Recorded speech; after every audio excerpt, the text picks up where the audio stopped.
antara orang yang menyakiti dan disakiti. Ingat, tidak ada yang selamat dari kematian. Hanya di hadapan Allah Subhanahu wa Ta'ala kita akan mempertanggungjawabkan semuanya. Ma'asyiral muslimin yang dimuliakan Allah Subhanahu wa Ta'ala, ada sebuah hadis yang ini bisa menenangkan kita. Bagi siapapun Anda yang hari ini sedang mendapatkan ujian dari manusia, ingatlah hadis Nabi sallallahu alaihi wasallam. Dari Abu Hurairah radhiyallahu anhu, Nabi sallallahu alaihi wasallam bersabda, "Al-muflisu fina ma la dirham lahu wa la mata." Ketika para sahabat Nabi sallallahu alaihi wasallam menjawab akan pertanyaan Nabi sallallahu alaihi wasallam, "Atadruna mal muflis hadil ummah?" Tahukah kamu siapa orang yang bangkrut di antara umat ini? Maka sahabat Nabi sallallahu alaihi wasallam menjawab, "Al-muflisu fina," orang yang bangkrut itu wahai Rasul, "ma la dirham lahu wa la mata." Orang yang tidak punya dirham, orang yang tidak punya kekayaan. Tetapi Nabi sallallahu alaihi wasallam tidak hendak bercerita tentang kebangkrutan umat di dunia.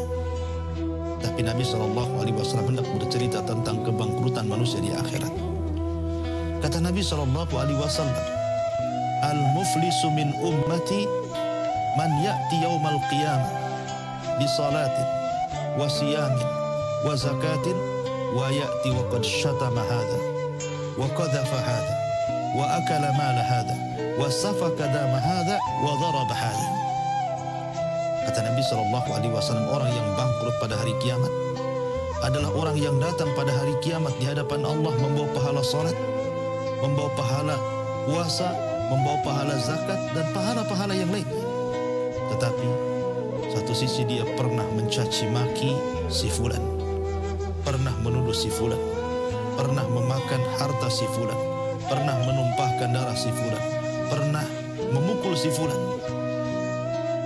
Kata Nabi sallallahu alaihi wasallam, "Fayu'ti hadza min hasanatihi wa hadza min hasanatihi."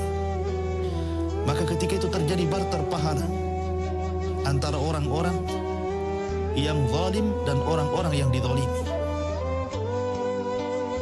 Maka ketika itu terjadi barter pahala, diambilnya pahala orang-orang yang zalim itu oleh orang yang dizaliminya. Sampai kata Nabi sallallahu alaihi wasallam, "Fa in faniyat hasanatuhu," kalau seandainya pahala orang yang zalim itu sudah tidak ada lagi, qabla an yuqda ma alaihi, sebelum ada keputusan sudah hilang pahalanya, ukhida min khatayahum faturihat alaihi thumma turiha finnar, maka tiba-tiba dosa orang yang dizalimi diserahkan kepada orang yang zalim itu, kemudian orang yang zalim ini pun diseret dan dilempar ke dalam neraka. Ma'asyiral muslimin yang dimuliakan Allah Subhanahu wa Ta'ala, lihatlah hadis ini. Hadis ini sangat ngeri. Hadis ini membangkitkan bulu kuduk kita menjadi merinding. Bagaimana tidak? Nanti pada hari kiamat akan terjadi barter pahala dan dosa, dan ini bentuk kisos.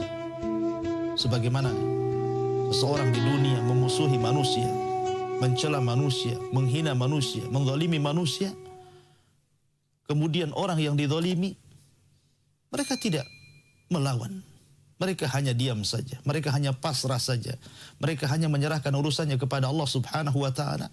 Maka pada hari kiamat, orang yang dizalimi adalah orang yang paling kaya pahala dibandingkan orang yang zalim. Bahkan lebih daripada itu, dosa-dosa yang ia miliki akan diserahkan kepada orang yang menzaliminya di akhirat, sampai akhirnya ketika sudah tidak tersisa, maka dia menjadi para penghuni neraka, iyadzan billah.